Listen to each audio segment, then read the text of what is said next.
UFC Fight Night took place yesterday. At some point yesterday, I'm gonna be honest with you. I didn't even watch this shit. I barely watched this card.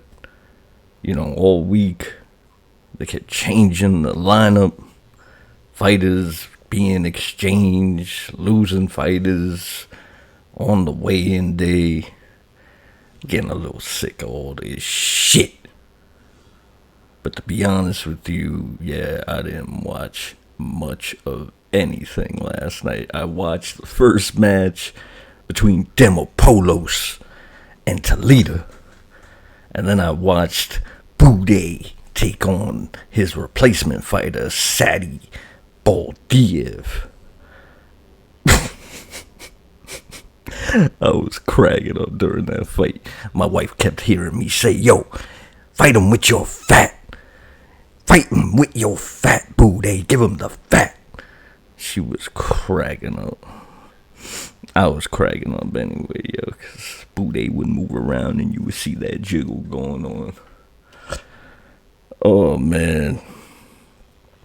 It's hilarious.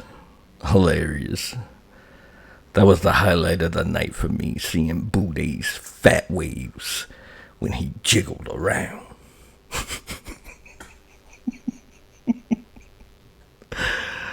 Oh, man. Fight cards like this, you gotta make your own entertainment. Believe me. Look, I'm already doing the prediction recap, and I don't even realize it yet. I just wanted to tell you, I'm going to be even more honest with you. This is hilarious, actually. That prediction video you saw me do, what was that, Tuesday going into Wednesday? I think I released it early Wednesday night. It was like past midnight. It was like past 2 in the morning when I uploaded that. Yeah. You want to know what's funny? You saw me do those predictions on the fly. I literally did zero research on this card. I usually watch video. I usually take my time looking at all the stats. I did none of that. And I still outperformed a huge chunk of the UFC prediction channels out there, which is hilarious. If you've been paying attention to what I've been telling you, you already know I told you this sport is highly unpredictable. And the mere fact that I could just get on there and wing it and go 8-4, completely winging it. Let me just remind you, I told somebody else this story last year. My wife literally flipped a coin on an entire card and did better than me last year. That's when I kind of started to realize, you know what? You could do all the analyzing, all the homework you think is going to help you. But come fight night, the only 2 people that know what's going to happen that night are those 2 people that get in that octagon. And most of the time, neither one of them know. That's why they go in there with different strategies. Plan A, B, and C. Have a D, E, F, G plan. The smart ones. You don't know what your opponent's going to do. It's a fight. Like Tyson said. Anything can happen. But it's funny that stuff like that needs to be repeated. You think people would know these things already, but most don't. Hey, I'm not saying doing your homework and getting as much intel on the fights you're about to make predictions and potentially bets on is a bad thing. I'm not saying that at all. But what I am saying is sometimes just use your instinct. Use your gut. You might surprise yourself. Let's get into the prediction recap. As already mentioned, I didn't really even watch this shit. So I'm going to give you my prediction recap. And it's basically from my auditory memorization, because all I really did was listen to the TV from another room as I sat in my comfortable chair making my bets. The first match was Demopoulos taking on Alencar. Alencar was my prediction, and she came through for Cesar Leo. Demopoulos came out like she was a hardcore rapper. Looked like Alex Pereira after the match, on the verge of tears. We moved on to Martin Boudet using his fat, just the way I told him to take the unanimous decision over Sadie Baldiev. Yeah, Boudet had me rolling. We moved on to Victor Henry taking on Pedro Falco. I went with the canned Falco.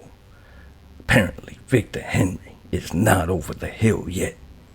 I had question marks on his age. He looked good last night. Good little scrap between these two fighters. Props to Pedro for showing heart and going the distance. We moved on to Loma Lookboonmee taking on Estela Nunes, and it was almost an upset. Estela, after the match, screamed out, "No!" when the decision was read, which was hilarious. Yeah, Lookboonmee, she didn't really look that great. Estela, I would say, actually looked a lot better than I thought she would. 100% of the community was behind Lookboonmee, including Cesar Leo, and she almost fumbled the ball. Well, at least it looked like it the few times I walked in to see what was going on. The next match was the can from Ireland, Rice McKee, getting his first UFC victory. A TKO doctor stoppage was called after Bumza took a eye jamming from Reese McKee. I don't know what happened, but when I walked back in the room, Bumza had an eye jamming, and I knew it. I knew when they went to the corners. I called it. I said, yeah, this fight's getting called off. We moved on to the performance of the night. Dion Barbosa taking care of business with a submission in round 1 over the Warrior Princess, Diana Bell Beater. Ain't much to say. I didn't see the submission, but I wasn't surprised. We moved on to the main card. We had the flathead Taurus Finney, who indefinitely made me retire to my comfortable chair and listen to the rest of this agonizing fight night, because his style is one of those crotch-sniffing styles. Come on, dude, man. I saw him pick up Robzilla. I saw him pick him up. Remember that in round 1? He could have easily just slammed him right in the middle of the octagon. Hopefully bounce Zilla's head off of the canvas. It would have been all she wrote, and I would have won that bet. But Finney, I didn't know you were so heavy on the crotch sniffing style. Duly noted. I'll remember for future predictions. We moved on to O'Day Osborne taking on the newcomer Louis Garou. Everyone was saying Garou was gonna win. I said no. Osborne's taking it. Yeah, I wasn't too sure about this pick. I went with Osborne because of my gut. When I did that prediction video, I looked at his record, I saw all the L's, but I always remembered every single time Osborne always fights. Even in all those fights he lost, he got submitted, he got knocked out, all those L's. There was always a moment in those fights where Osborne looked good. And as soon as I saw him up against this newcomer, I said, you know what? O'Day's gonna take care of business. And he did. Good shit, Osborne. That was a knockout. One of the few finishes we had last night. We moved on to Brad Tavares getting the unanimous decision over my pick, GM3 Gerald Mere Shit. That's your new name. Gerald Mere Shit. Just saw an interview earlier today. Mere Shit is saying he's got 3 more years left in him. Dude, that was your retirement fight last night. Get the hell out of here. We moved on to Romeus versus Chang Ho Lee. And as I told you, I'm going with the Chang Ho. Are you not entertained, Romeus? Look like a can again. Chang Ho with the KO TKO victory in round 2. We moved on to Pat Sabatini. Man, this is one of those predictions I wish I could have back, because on the fly I stopped. If you pay attention to that prediction video, you see me hesitate for a second. First I say, you know what, I don't even need to look at the stats. And then just a second later I said, wait a second. And in that moment, in my head, I don't know what it is, I got some kind of mental block when it comes to Pat Sabatini and fighters that fight his type of style. Whenever I see them going up against a guy who doesn't have nearly the same kind of ground game, it's like this mental block that goes in my head. Yeah, it's like I totally can't visualize his crotch sniffing style against this guy whose takedown and his ground game really wasn't all that. I mean, Brito, he must have went to the school of Dustin Poirier, shoot the gilly on every single attempt. And yeah, Pat Sabatini, we all know he's got chin issues, and I think that was what I quickly made a stupid pick on. Should have known Pat Sabatini was going to be able to do what he did last night. Good for you, Pat. We moved on to the main event. The Orc, Josh Emmett versus Lerone Murphy. And I listened to the whole match from the other room. I literally only came in at the last 30 seconds to see Emmett looking all frustrated. You know, basically implying that my man Lerone Murphy was just running around. And he probably was. That's what it sounded like anyway. Dancing around, using his footwork. That's what I told you was going to happen. That was an easy one. I don't really have to think about this too much at all. Lerone Murphy. I just read a funny ass comment. Someone wrote Lerone Murphy is the slightly less annoying version of Leon Edwards. I don't know where I just saw that. I just saw that not too long ago. Let's get into the betting recap. So on the night, the official predictions, as already previously mentioned, I went 8-4. And for the official bets, it was a dismal performance. I had 5 official bets. I went 1-4-5 on those. But let's be real here. I did have Look Boomy by knockout as my first official bet. That should have been a telltale sign not to listen to Cesar Leo. Yeah, sometimes I'm just having fun when I do this, in case you haven't noticed.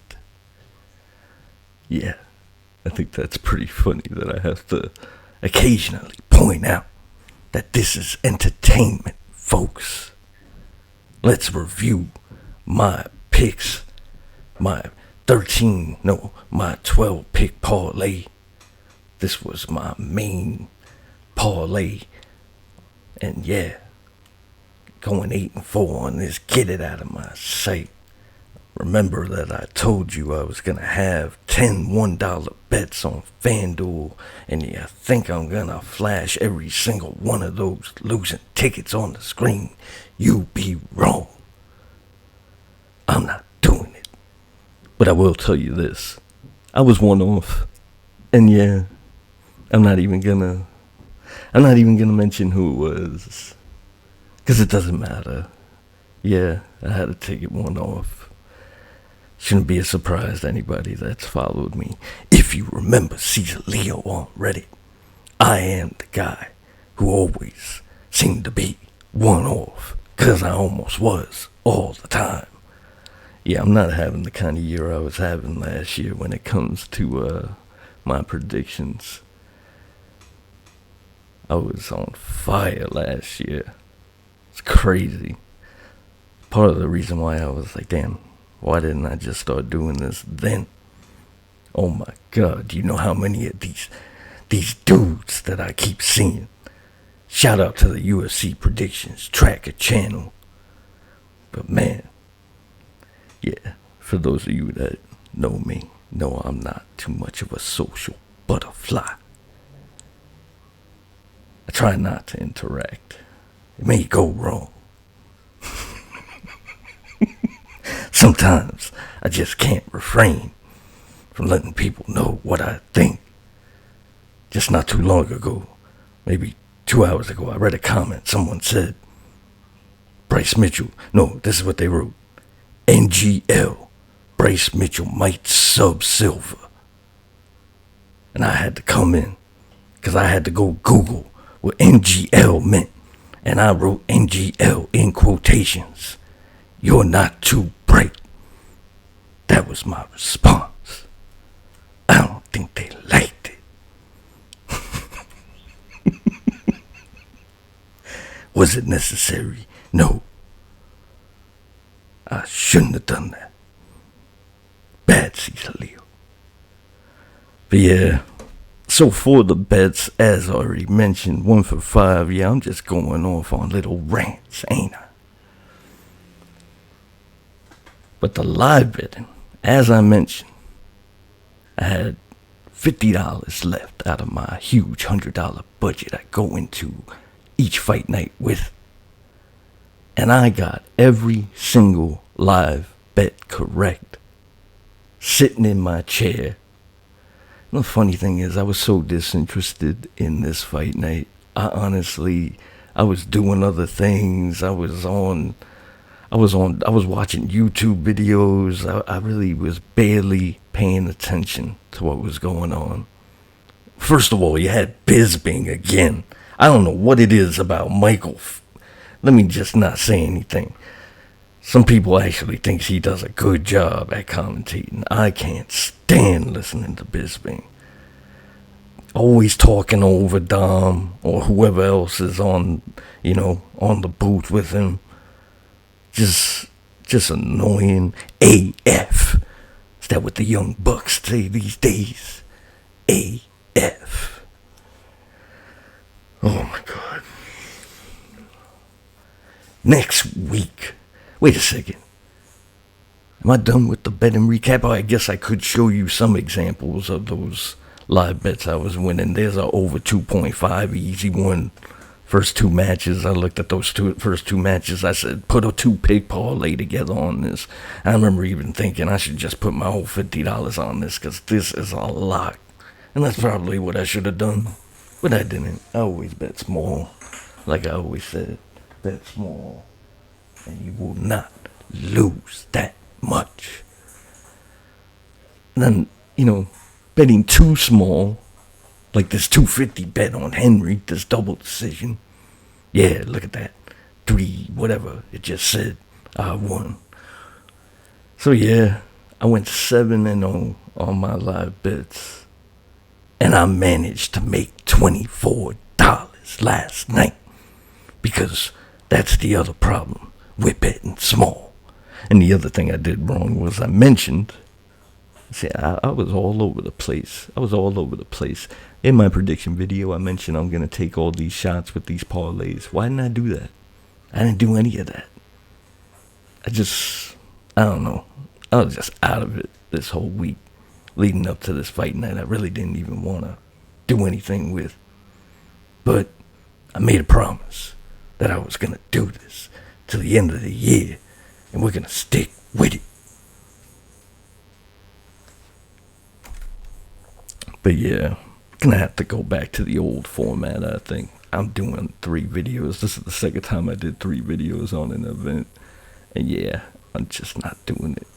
I ain't doing it again. So what I'm gonna do is I'm gonna go back to my original format, which I shouldn't have changed, and just kept doing it on Fridays. Do the predictions and my bet videos on Fridays, and I don't care if they come out late and nobody watches it. Cesar Leo ain't in no popularity contest. It's true, I've never even marketed my channel. I have yet to put a link out there to say, hey, come watch me. I have yet to do that. And maybe that's why no one watches Caesar Leo. I don't care. I do this for my own entertainment. But I do appreciate y'all that. I do make laugh.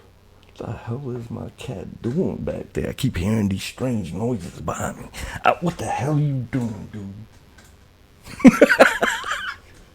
The cat just popped out like, what are you talking about? He knows I'm talking to him. So yeah. Next week, we're going to have UFC 314, and then we're going to have a break after that. And if anyone needs it, it's Caesar Leo. So what was I just saying? Yeah, I'm going to do my bets and prediction videos on Fridays the way I used to be doing it. I'm going to get my predictions out to the tracker channel. I'm just going to give it to them on Wednesdays, and then I'll make the video. Yeah, I'll figure it out. Next week, Diego Lopez taking on Bo Banowski in the main event. Finally, a card that I somewhat am feeling excited about. Gonna be a lot of trash talk this week. I usually don't pay attention to much of that, but yeah, it's good. It's probably gonna be really good this week. I may have my expectations too high. I just saw Michael Chandler in a video like 2 hours ago. He was wearing a hat that said real on it. Yo, Mikey C, if you was, you wouldn't have to wear the hat. But yeah, that's going to be an interesting card to make predictions on. I will see you next week.